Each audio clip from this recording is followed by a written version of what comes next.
ക്രൂശിന്മേൽ ആണികളാൽ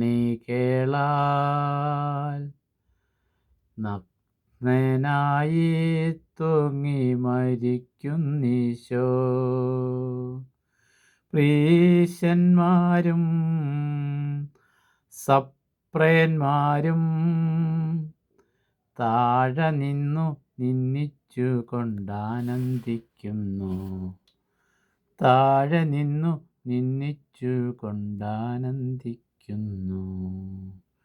മാതാവും യോഹന്നാനും മഗ്ദലേനായോടു